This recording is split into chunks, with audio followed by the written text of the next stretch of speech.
Pondicherry civil engineers association சார்பில் 5 நாட்கள் நடைபெறும் கட்டுமான பொருட்கள் கண்காட்சியினை முதலமைச்சர் ரங்கசாமி துவக்கி வைத்தார். பாண்டிச்சேரி சிவில் என்ஜினியர்ஸ் அசோசியேஷன் சார்பில் 5 நாட்கள் நடைபெறும் கட்டுமான பொருட்கள் கண்காட்சியின் துவக்க விழா புதுச்சேரி கடலூர் சாலையில் உள்ள அந்தோணியார் மஹாலில் நடைபெற்றது. கண்காட்சி ஒருங்கிணைப்பாளர் குழுவின் தலைவர் அண்ணாமலை மற்றும் பாண்டிச்சேரி சிவில் என்ஜினியர்ஸ் அசோசியேஷன் தலைவர் சுரேஷ் ஆகியோர் தலைமையில் நடைபெற்ற விழாவில் சிறப்பு விருந்தினராக முதலமைச்சர் ரங்கசாமி, அமைச்சர் லட்சுமி நாராயணன் ஆகியோர் கலந்து கொண்டு குத்து விளக்கேற்றி கண்காட்சியினை துவக்கி வைத்தனர். இதில் நாடு முழுவதிலும் உள்ள பல்வேறு நிறுவனங்களின் மூலம் அரங்குகள் அமைக்கப்பட்டுள்ளன. இந்த நிகழ்ச்சியில் புதுச்சேரி மற்றும் தமிழகத்தைச் சேர்ந்த சிவில் என்ஜினியர்ஸ் அசோசியேஷன் தலைவர்கள் மற்றும் உறுப்பினர்கள் கலந்து கொண்டனர். 5 நாட்கள் நடைபெறும் கட்டுமான பொருட்கள் கண்காட்சியில் பொதுமக்கள் பங்கேற்று பயன்பெறுமாறு ஒருங்கிணைப்பு குழு அழைப்பு விடுத்துள்ளது. புதுச்சேரியில் கட்டாய ஹெல்மெட் உத்தரவு காரணமாக சாலையோரங்களில் ஹெல்மெட் விற்பனை அதிகரித்துள்ளது. புதுச்சேரியில் வரும் 12ஆம் தேதி முதல் இருசக்கர வாகன ஓட்டிகள் கட்டாயம் ஹெல்மெட் அணிய வேண்டும் என அறிவிக்கப்பட்டுள்ளது. மேலும் ஹெல்மெட் அணிய தவறினால் 1000 ரூபாய் அபராதம் விதிக்கப்படும் எனவும் தெரிவிக்கப்பட்டுள்ளது. இதையொட்டி போக்குவரத்து காவல்துறையினர் பள்ளி கல்லூரிகளில் பல்வேறு விழிப்புணர்வு நிகழ்ச்சிகளை மேற்கொண்டு வருகின்றனர். இதற்கிடையே கட்டாய ஹெல்மெட் அணிய வேண்டும் என்ற அறிவிப்பு காரணமாக புதுச்சேரியில் ஹெல்மெட் விற்பனை சூடுபிடிக்க துவங்கியுள்ளது. இதனால் புதுச்சேரியின் முக்கிய சாலையோரங்களில் ஹெல்மெட் விற்பனை அதிகரித்துள்ளது. அங்கு ரூபாய் 500 முதல் 1000 வரையிலான பல்வேறு விதங்களில் பல வசதிகளுடன் கூடிய ஹெல்மெட்டுகள் விற்பனை செய்யப்பட்டு வருகிறது. புதுச்சேரியில் 5 பேரிடம் 86,000 ரூபாய் மோசடி செய்த குற்றவாளிகளை சைபர் கிரைம் காவல்துறையினர் தேடி வருகின்றனர். அரியாங்குப்பத்தைச் சேர்ந்தவர் ராஜேஷ். இவர் பழைய மொபைல் போன் வாங்குவதற்கு இணையதளத்தில் தேடினார். அதில் பயன்படுத்திய ஐபோன் விற்பனைக்கு உள்ளதாக வந்த விளம்பரத்தை பார்த்துள்ளார். அந்த நபரை தொடர்பு கொண்டு அவர் கேட்ட 30,000 ரூபாயினை அனுப்பி ஏமாந்துள்ளார். இதேபோல் தவளக்குப்பத்தைச் சேர்ந்தவர் கிள்ளி பலவன். இவரை தொடர்பு கொண்ட மர்ம நபர் குறைந்த வட்டிக்கு பணம் தருவதாக பேசினார். முன்பணம் அனுப்ப வேண்டும் என கூறியதை அடுத்து 31,000 ரூபாய் அனுப்பி ஏமாந்துள்ளார். இதேபோல் லாஸ்பேட்டையைச் சேர்ந்த சாமிக்கண்ணு 15,000, கருவடிக்குப்பம் கமல்ராஜ் 3,700, நெல்லித்தோப்பு ராஜசேகரன் 6,300 ரூபாயினை ஏமாந்துள்ளனர். இதுகுறித்து 5 பேர் கொடுத்த புகார்களின் பேரில் சைபர் கிரைம் காவல்துறையினர் வழக்கு பதிவு செய்து மோசடி கும்பலை தேடி வருகின்றனர். புதுச்சேரி மேற்கு மாநில அமமுக சார்பில் புதுச்சேரி தனியார் உணவகத்தில் ஆலோசனை கூட்டம் மற்றும் ஆய்வுக் கூட்டம் நடைபெற்றது. புதுச்சேரி மேற்கு மாநில அம்மா மக்கள் முன்னேற்ற கழகம் சார்பில் புதுச்சேரி தனியார் உணவகத்தில் அமமுக கழக பொதுச் செயலாளர் டிடிவி தினகரன் வழிகாட்டுதலின்படி ஆலோசனை கூட்டம் மற்றும் ஆய்வுக் கூட்டம் நடைபெற்றது. நடைபெற்ற ஆலோசனை கூட்டத்திற்கு கழக துணை பொதுச் செயலாளர் ரங்கசாமி தலைமை தாங்கினார். மேற்கு மாநில அம்மா மக்கள் முன்னேற்ற கழக மாநில செயலாளர் SD சேகர் ஏற்பாட்டில் ஆலோசனை கூட்டம் நடைபெற்றது. நடைபெற்ற ஆலோசனை கூட்டத்தில் கட்சி வளர்ச்சி குறித்தும் நிர்வாகிகளிடையே கலந்தாய்வு கூட்டமும் நடைபெற்றது.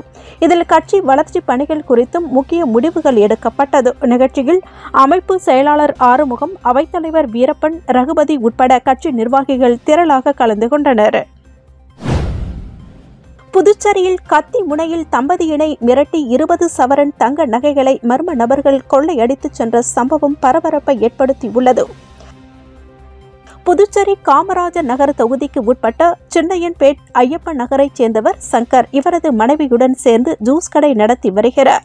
இந்நிலையில் கடந்த மாதம் 31ஆம் தேதி கடையில் வேலையினை முடித்துக் கொண்டு சங்கரின் மனைவி வீட்டிற்கு வந்துள்ளார். அப்பொழுது வீட்டின் பின்பக்கம் வழியாக புகுந்த டிப்டாப் ஆசாமிகள் 3 பேர் சங்கரின் மனைவியை மிரட்டி பிடித்து வைத்தனர். தொடர்ந்து சில மணி நேரம் கழித்து சங்கர் வீட்டிற்கு வந்தவுடன் திருடர்கள் சங்கரை பிடித்து கத்தியை காட்டி மிரட்டி சரமாரியாக தாக்கியுள்ளனர்.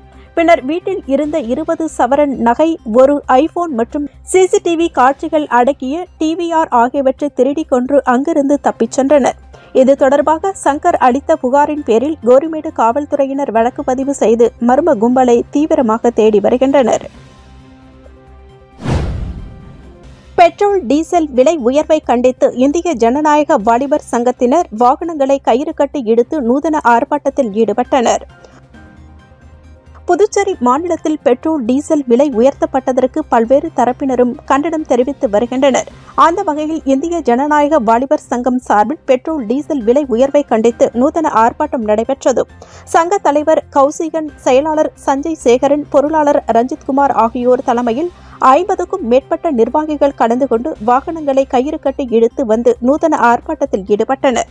காமராஜர் சாலையில் வாகனங்களை கயிறு கட்டி இழுத்து ஊர் மூலமாக சென்றனர். அப்பொழுது மத்திய மாநில அரசுகளை கண்டித்து கண்டன கோஷங்களை எழுப்பினர். புதுச்சேரி மாநில முன்னாள் அமைச்சர் BMC சிவகுமார் 8ஆம் ஆண்டு நினைவு தினம் இன்று அனுசரிக்கப்பட்டது. புதுச்சேரி மாநிலத்தின் முன்னாள் அமைச்சரும் வளர்ச்சி குழு தலைவருமான நிரவி திருப்பட்டினம் தொகுதி சட்டமன்ற உறுப்பினருமான மறைந்த BMC சிவகுமார் 8ஆம் ஆண்டு நினைவு தினம் இன்று அனுசரிக்கப்பட்டது. அவரது இல்லத்தில் வைக்கப்பட்டிருந்த அவரது திருவுருவ படத்திற்கு அவரது மகன் BMC மனோ மலர்தூவி மலர் அஞ்சலி செலுத்தி 2 நிமிடம் மௌன அஞ்சலி செலுத்தினார். மேலும் அதைத் தொடர்ந்து முக்கிய பிரமுகர்கள், ஆதரவாளர்கள், கிராம மக்கள் கலந்து கொண்டு நினைவஞ்சலி செலுத்தினர். புத்தாண்டு தினத்தில் ஆண் குழந்தைகளை விட பெண் குழந்தைகள் புதுச்சேரி அரசு மகளிர் மற்றும் குழந்தைகள் மருத்துவமனையில் பிறந்துள்ளது. புத்தாண்டு ஜனவரி 1ஆம் தேதி நள்ளிரவு 12 மணி முதல் அடுத்த 24 மணி நேரத்தில் புதுச்சேரி அரசு மகளிர் மற்றும் குழந்தைகள் மருத்துவமனையில் 10 பெண் குழந்தைகள், 9 ஆண் குழந்தைகள் உட்பட 19 குழந்தைகள் பிறந்தன. இதில் 10 குழந்தைகள் சுகப்பிரசவமாகவும் 9 குழந்தைகள் அறுவை சிகிச்சையிலும் பிறந்தன. மேலும் ஜிப்மர் மற்றும் புதுச்சேரியில் உள்ள தனியார் மருத்துவமனைகளிலும் குழந்தைகள் பிறந்துள்ளன. அதே தினத்தில் புதுச்சேரி இந்திரா காந்தி அரசு மருத்துவமனையில் 24 பேர் சாலை விபத்தில் காயமடைந்து அனுமதிக்கப்பட்டனர். 26 பேர் சண்டையில் காயமடைந்து அனுமதிக்கப்பட்டது குறிப்பிடத்தக்கது. மரண குழியாக மாறி வாகன ஓட்டிகளை அச்சுறுத்தி வரும் ECR சாலையினை போர்க்கால அடிப்படையில் சீரமைக்க வேண்டும் என கோரிக்கை குரல் எழுந்துள்ளது. புதுச்சேரியில் பெஞ்சல் புயல் காரணமாக பெய்த கனமழையினால் நகரம் மற்றும் நகரின் வெளிப்புற சாலைகள் ஆங்காங்கே சேதமடைந்து குண்டும் குழியுமாக மாறியுள்ளது. குறிப்பாக கருவடிக்குப்பம் சிவாஜி சிலை முதல் கொக்கு பார்க் வரை ECR சாலை மோசமான நிலையில் உள்ளது. பல இடங்களில் மெகா சைஸ் பள்ளம் உருவாகி உள்ளது. தினம்தோறும் ஆயிரக்கணக்கான வாகனங்கள் செல்லும் ECRல் ஜல்லிகள் பெயர்ந்து சாலை பல்லாங்குழி போல் காட்சியளிக்கின்றது. இந்த பள்ளங்களில் இருசக்கர வாகன ஓட்டிகள் தவறி விழுந்து விபத்தில் சிக்கி வருகின்றனர். ஜல்லிகள் பெயர்ந்து கிடப்பதால் கனரக வாகனங்கள் செல்லும் பொழுது புழுதி புயல் வீசுகிறது. மெகா பள்ளம் உள்ள இடத்தில் மின் விளக்குகளும் எரியப்படவில்லை. இதனால் இரவில் பள்ளம் இருப்பது தெரியாமல் வாகன ஓட்டிகள் தடுமாறி விழுந்து தினமும் அடிபட்டு செல்கின்றனர். மரண குழியாக மாறி வரும் ECRல் பெரிய விபத்து நடைபெறும் முன்னதாக, உயிரிழப்புகள் ஏற்படும் முன்னதாகவும் பொதுப்பணித்துறையினர் மரண குழிகளை மூட நடவடிக்கை எடுக்க வேண்டும் என பொதுமக்களும் சமூக ஆர்வலர்களும் கோரிக்கை விடுத்துள்ளனர். காரைக்காலில் சாராய வியாபாரி முதல்வர் மற்றும் சட்டமன்ற உறுப்பினர் பெயரை கூறி காவல்துறையினரை மிரட்டிய வீடியோ சமூக வலைதளங்களில் வைரலாகி வருகிறது. காரைக்கால் மாவட்டத்தில் கஞ்சா விற்பனை உள்ளிட்ட சட்டவிரோத செயல்களில் ஈடுபட்டுள்ள ரவுடிகளின் நடமாட்டங்களை கண்காணிக்கும் வகையில் காவல்துறையினர் சார்பில் ஆபரேஷன் திரிசூலம் துவங்கப்பட்டுள்ளது. இதைத் தொடர்ந்து குற்றவாளிகள் மற்றும் ரவுடிகள் வீடுகளில் காவல்துறையினர் சோதனை மேற்கொண்டு வருகின்றனர். இந்நிலையில் கோட்டுச்சேரி வரிச்சிக்குடி பகுதியில் SP பாலச்சந்தர் தலைமையில் சாராய வியாபாரி பாம் ராஜாவை காவல்துறையினர் விசாரணைக்கு அழைக்கச் சென்றனர். அப்போது அவர் முதல்வர் மற்றும் ஆளுங்கட்சி சட்டமன்ற உறுப்பினர்கள் பெயரை கூறி காவல்துறையினரை மிரட்டியுள்ளார். மேலும் அவர் அந்த தொகுதி சட்டமன்ற உறுப்பினர் அழைத்தால் தான் வருவேன் என கூறியுள்ளார். இந்நிலையில் காவல்துறையினர் பாம் ராஜாவிடம் பேச்சுவார்த்தை நடத்தி காவல் நிலையத்திற்கு அழைத்துச் சென்றனர். இதனை அடுத்து அரசு அதிகாரியை பணி செய்ய விடாமல் தடுத்ததாக அவர் மீது வழக்கு பதிவு செய்து கைது செய்தனர். இந்த வீடியோ சமூக வலைதளங்களில் வைரலாகி வருகிறது. நான் பிரியங்காட்ட பேசியிருக்கேன் சார். பிரியங்கா சொன்னாதான் நான் வருவேன் வெளியில. என்ன சொல்லுங்க சார், உங்ககிட்ட மட்டும் தான் பேசுவாங்க, அவர்கிட்ட பேச மாட்டேன். அவர் பழி வாங்குறவர் எனக்கு தெரியும். நான் அந்த சாராய தொழிலை விட்டுட்டேன், ஃபைனான்ஸ் பண்ணிட்டு இருக்கேன். இந்த உலகத்துல யாரும் கேட்டுக்கங்க. அப்புறம் அடுத்தது என் வீட்டுக்கு நீங்க இவ்வளவு பேர் வர வேண்டிய வேலை என்ன வழக்கு இருக்கு காட்டுங்க என்கிட்ட. எல்லாத்தையும் சொல்லுங்க. நீங்க வெளியில வருவோம், நான் வெளில வர குற்றவாளி உங்களுக்கு என்ன ரீசன் சொல்லுங்க. எதுக்கு உள்ள என்ன பேசுறீங்களா? இல்ல என்ன கூப்பிடுறாங்க. நீங்க எதுவுமே சொல்ல மாட்டீங்களா? நீங்க எதுவுமே சொல்ல மாட்டீங்களா? வெளிய வர மாட்டீங்களா? எதுவுமே சொல்ல மாட்டீங்களா? நான் வெளில வரேன் சார். என்ன சொல்ல மாட்டீங்களா நீங்க?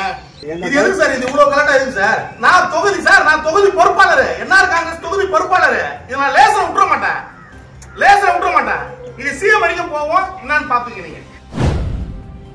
காரைக்காலில் கார்னிவல் திருவிழாவையொட்டி மலர் காய் மற்றும் கனி கண்காட்சி போட்டியில் பங்கேற்க பொதுமக்களுக்கு வேளாண் துறை அழைப்பு விடுத்துள்ளது.